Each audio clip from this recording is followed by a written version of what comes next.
All right, on this episode of Bowks Talking Bouts, excited to be talking to an individual set to compete at UFC 284, and that goes down on February the 11th. A very intriguing heavyweight fight with Parker Porter and Justin Tafa getting out there and testing skills, and good having Justin on the show for the first time. How's the day going so far there, man? Yeah, good. Just finished training. It's 8 o'clock in the morning here, so now I feel good, bro. Yeah, it seems like there's a lot of cool facets heading into this card, and I do want to talk about your fight, but something that I was kind of noticing, because I saw you had a tweet out on January 9th asking if the Perth card was full, and it looks like your younger brother is going to be on the card now. Was that what you were putting that tweet out in regards to, or what was going on with that? No, I was actually seeing if it was actually full, if there were going to be any more big matchups that were going to be announced or whatnot. I think my brother had already signed before that, so I was just double checking. Yeah, maybe it was relative to just when I happened to notice it, because I'd seen your brother, get that victory over Sidario on New Year's, and then I kind of checked the Tapology page again, and I was like, oh, cool, he's going to be on this card too. Does that add a little something extra to just like the, Usos coming in for this one? Is there any kind of component like that? Yeah, for sure, man. It's been a dream of ours to fight on the same card, especially in the UFC being the pinnacle. But yeah, man, we just want to go and have some fun and do what we've been doing for years now. Yeah, it looked like you kind of got in on some fun out there too. Like I saw you had a photo with Hoist Gracie as part of the Ryzen New Year's Eve show, so that looked cool. Yeah, definitely. We got to have breakfast with Royce, and we got to spit some knowledge and wisdom and some funny stories. And we had Mark Connon in our corner, so he got to share some stories too. Old glory days of pride and whatnot. So it was pretty cool. Yeah, I would imagine so. As like an MMA nerd, I was excited just kind of seeing the picture, but I would think this would be a very exciting opportunity for you just in the context of returning to the cage after a bit over a year outside of the cage. Like, how are you feeling as you ready to return to competition after that hiatus? I feel good. Had some surgeries done last year so I could recover from some injuries, and the mind feels good. I had a newborn last year, so I'm just ready, man. Ready to rock and roll. It's been a long time, but I think it was meant to be. Well, it seems like a lot was going on in 2022 for you, even though you weren't competing in the octagon. Like, how would you, I guess, assess your 2022 overall? Because it seemed like you got to like improve aspects of your health, and also growing the family is huge too. Yeah, for sure. I had another son, and then helping out my brother, obviously, with his career, and went 5-0 with him, in other sports, and then at the same time got to go and see Bam Bam and Cyril Gans fight in Paris. I was staying busy, and at the same time I was rehabbing these injuries that I was holding for almost a decade, and it was just what was needed, I think. Stepping back and finally getting some time to nurse some old injuries, and then at the same time see the world and help coach, which was pretty cool. It seemed like, you were talking about having those injuries for a while, even before fixing them. Like, why did that sort of period present itself as an opportunity to kind of rehab? Was it just more of a thing of like, okay, I've kind of pushed my body to a certain extent, I almost have to do this now, or like what went into that? Yeah, definitely. It hindered me in the past from being able to push that extra session or whatnot, and was just really taking a toll on the body where I couldn't even move much, So I'm pretty tough when it comes to pain tolerance, but when I knew it was getting to that level, man, I knew something had to be done. And still quite young in my fighting career, so for the longevity of my career and the quality of what kind of career I want to have. You know, I had to get it done sooner rather than later. So yeah, no, it was perfect timing, I think.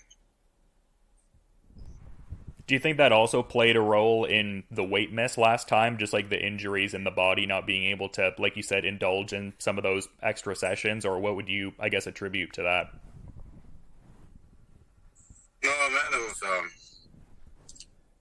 it's a bit different when you're in Australia during the COVID times, because my state doesn't have an embassy, you know, and then at the same time, different states allow you to enter their states or whatnot, and then I had to travel 3-4 different states chasing a visa for that fight. So I'll be here a few days, there a few days, on the couch for a few days, and man, when you don't get that consistent training camp at the one location, it's real hard to like get the ball rolling, you know, and have momentum in that camp. And it's not an excuse, but you tell me who does that, you know?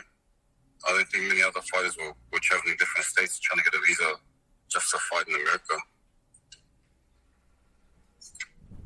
Yeah, I was going to say, there's probably far less hurdles in place now. I mean, I ultimately don't like live there or know the situation, but it seems like in a broader global sense, things are easing up with that. Have you noticed it's a lot easier this time? Like, hopefully you're not having to travel to different states now.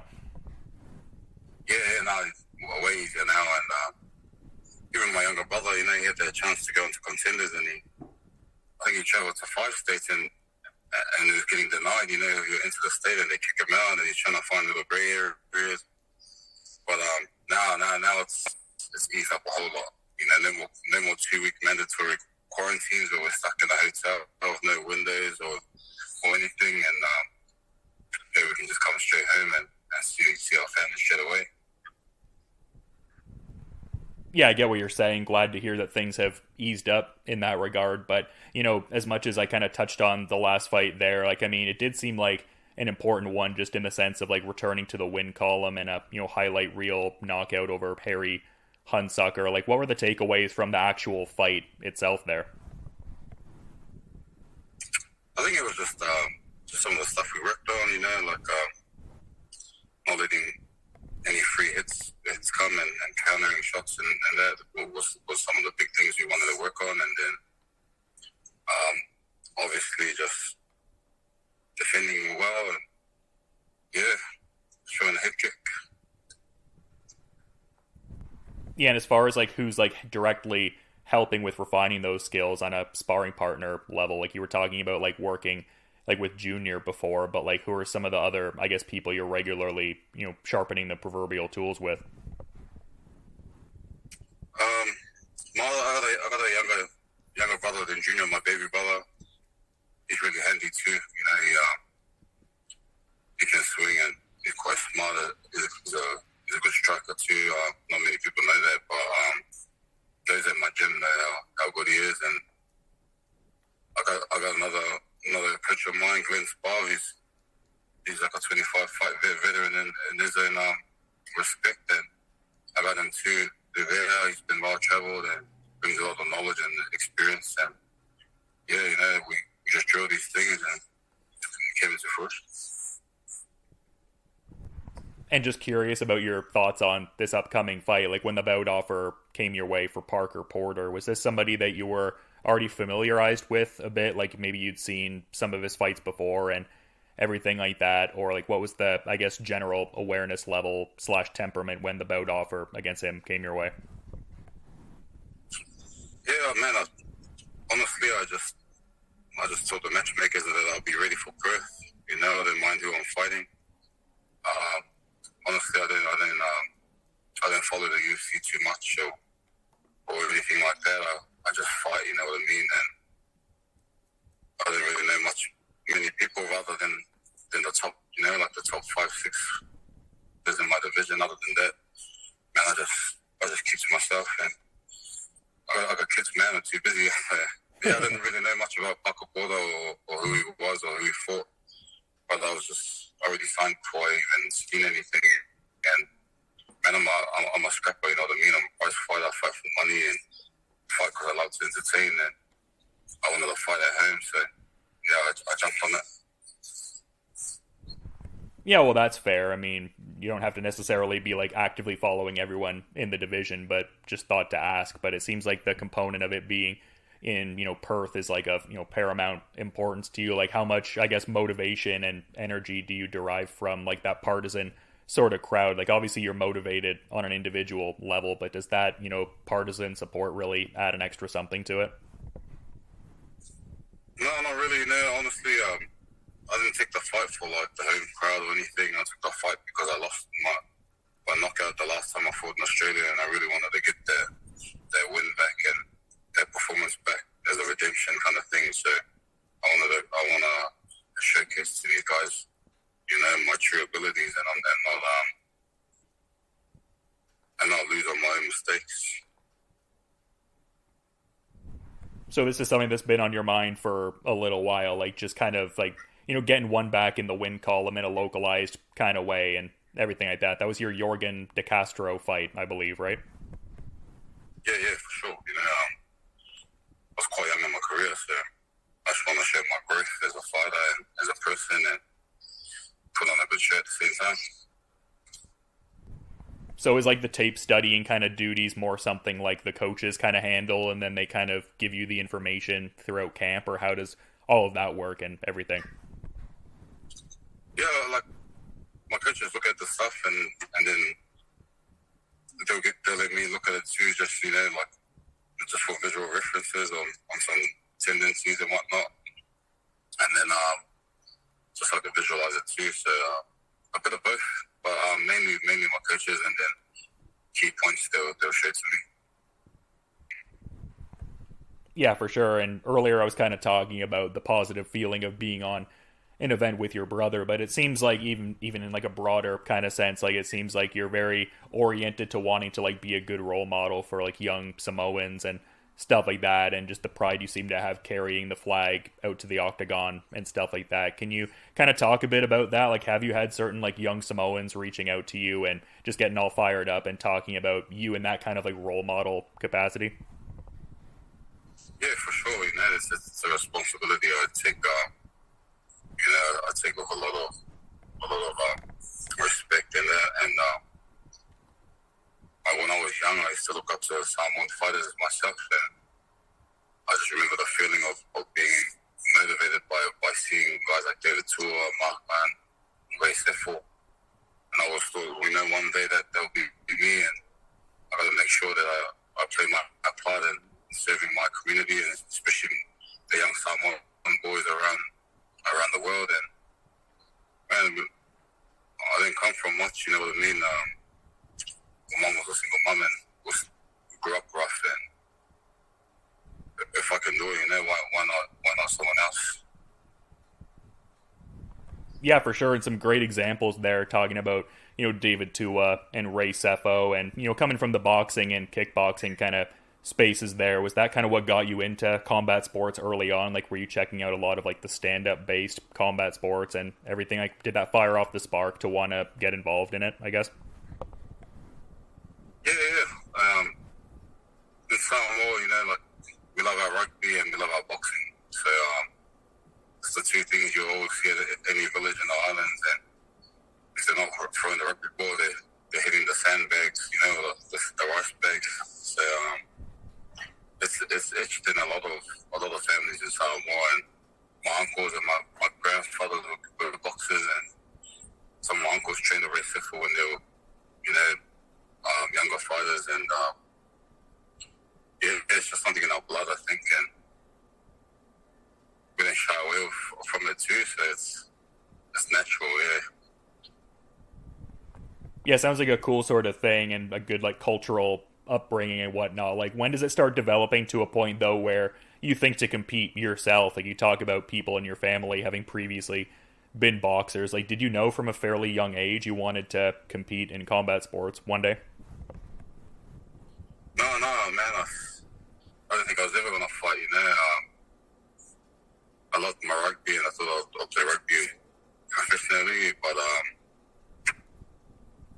don't know, you kind of go and try to do something else, and then they'll bring you back to it, and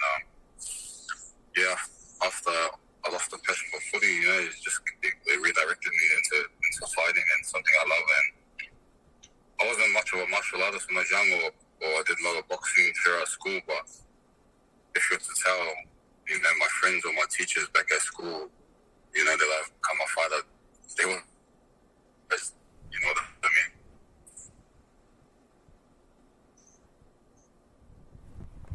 Yeah, for sure. And like, how long did you play rugby for? Like, that's kind of interesting. Was that like at a point the thing you thought you were going to more so pursue? Like you talked about eventually losing the passion for it, but was that like something at one point you thought you would kind of go in the direction of? Yeah, for sure. I played this since a young kid. I was pretty good too. Got signed to a professional team, but then it became a job for me, and essentially I just started playing and not having that fire, to be better. And then, ultimately I just left it, and ended up at a fight gym, and I've loved it ever since. Yeah, for sure. Love to hear the general journey and stuff like that, and just multiple different athletics. Good to get that perspective too. But I'm kind of curious, like some of the things you get up to outside of like a training or fighting context. Like I saw in October, you were hitting up a music festival. It looked like it seemed like Promised Land was a fun time. Like, do you tend to hit up a lot of concerts and stuff like that when you're not in camp and stuff like that? Obviously. Yeah, for sure. I love music. Yeah, I love playing other sports too.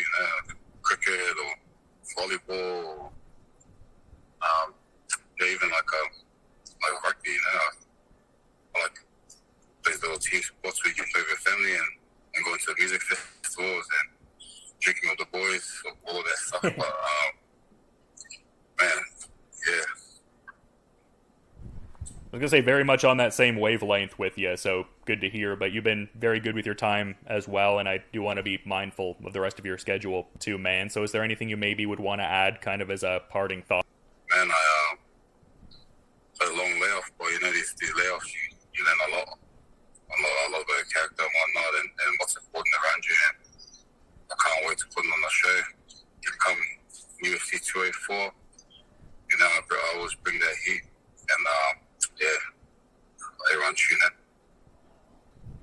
in. Very much excited to see that fight, and people can check that out at UFC 284 on February 11th. And yeah, to reiterate, thanks for coming on and giving insights ahead of this Parker Porter fight, and looking forward to checking that out when it goes down. But until then, you have a good rest of your day, Justin.